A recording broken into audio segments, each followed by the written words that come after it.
কুয়াশায় মাখা শীতের সকাল। আর ঠিক এই শীতের সকালে রাস্তার ফুটপাতের ধারে বসে থাকা অসহায় দুই বোন, একজনের নাম কাজল আর একজনের নাম লতা। কাজলের বয়স 13 আর লতা মাত্র 7 বছরের। বছর কয়েক আগে এক পথ দুর্ঘটনায় কাজললতার মা বাবা মারা যায়। আর তখন থেকেই দুজন দুজনের কাছে আশ্রয়স্থল হয়ে ওঠে। মা বাবার অবর্তমানে তাদের আর কেউই ছিল না, তাই দুজনে খুব খারাপভাবেই দিন যাপন কাটাতো। রাস্তায় রাস্তায় ঘুরে বেড়াতো, কারণ তার মা বাবা মারা যাওয়ার পর তার কাকু কাকিমা তাদের বাড়ি থেকে বের করে দেয়। সেই থেকেই কাজললতা রাস্তায় রাস্তায় ঘুরে বেড়ায়, আর চেয়ে চেয়ে যখন যেইটুকু পায় খাওয়ার খায়। এইভাবেই কাটছিল তাদের দিন। আর ঠিক সেইভাবেই একদিন রাস্তার ধারে দুই বোন বসে আছে। ছোট বোন ফুপিয়ে ফুপিয়ে কাঁদছে দেখে বড় বোন মানে কাজল লতাকে জিজ্ঞেস করলো, কি রে, তোর কি হয়েছে? কাঁদছিস কেন এমন করে? বল আমায়, কি হয়েছে তোর? কাজলের মুখে এই কথা শুনে লতা বলল, কাজল দিদি, কাজল দিদি, খুব খিদে পেয়েছে আমার। অনেকক্ষণ হলো কিছুই খাইনি। আমি আর খিদের জ্বালা সহ্য করতে পারছি না। লতার মুখ থেকে এই কথা শুনে কাজল অঝরে কান্না করতে শুরু করলো। তারপর সে উঠে দাঁড়ালো। দাঁড়িয়ে আশপাশটা ভালো করে দেখল। সে দেখতে পেল দূরে একটা চায়ের দোকান খোলা আছে। দোকানে ধোঁয়া ধরানো হয়েছে। তাই সে লতার হাত ধরে সেই দোকানের দিকে রওনা দিল।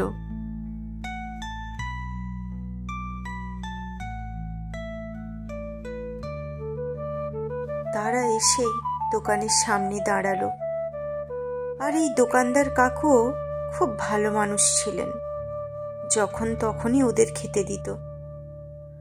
কাজল আজ আবারও এলো তার বোনকে নিয়ে। আর দোকানদার কাকু দেখতে পেয়ে তাদেরকে খাবার খেতে দিল। এই নাও মা, খাবার খাও। তোমাদের তো দেখার কেউ নেই, তোমরা মাঝে মধ্যে এসো। কিন্তু আমি একটাই কথা ভাবি, যে এভাবে আর কতদিন? কি হবে তোমাদের ভবিষ্যৎটা? আমরা খুবই তোমার কাছে কৃতজ্ঞ কাকু। তোমায় অনেক ধন্যবাদ। তুমি আমাদের অনেক উপকার করো, অনেক সাহায্য করো।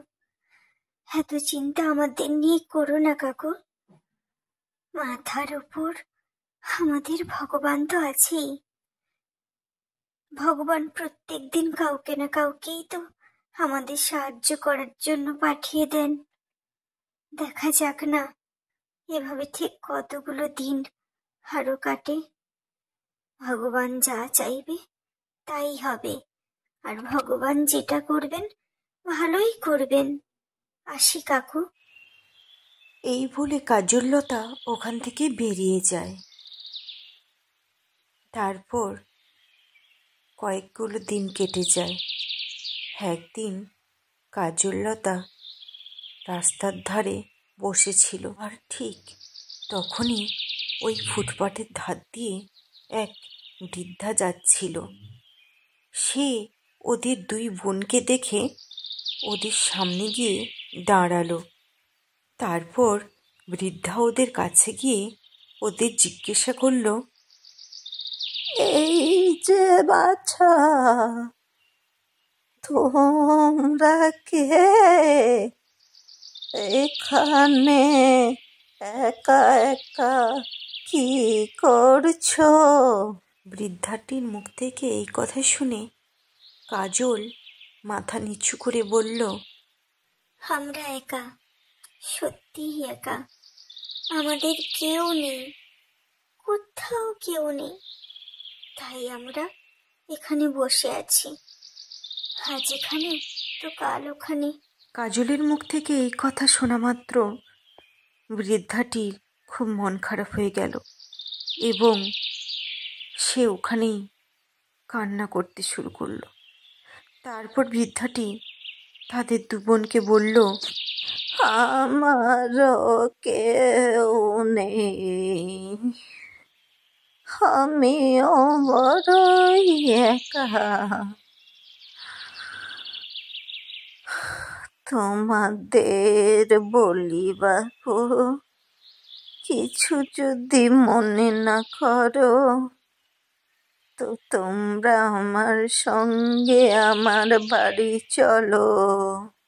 বৃদ্ধার মুখ থেকে এই কথা শোনা মাত্র দুই বোন একে অপরের দিকে তাকাতে লাগলো এবং মনে মনে ভাবল, এবার বুঝি তাদের কষ্টের দিন শেষ হতে চলেছে। এই বলে তারা বৃদ্ধার কথায় রাজি হয়ে বৃদ্ধার হাত ধরে এক নতুন জীবনের পথে হাঁটতে শুরু করলো।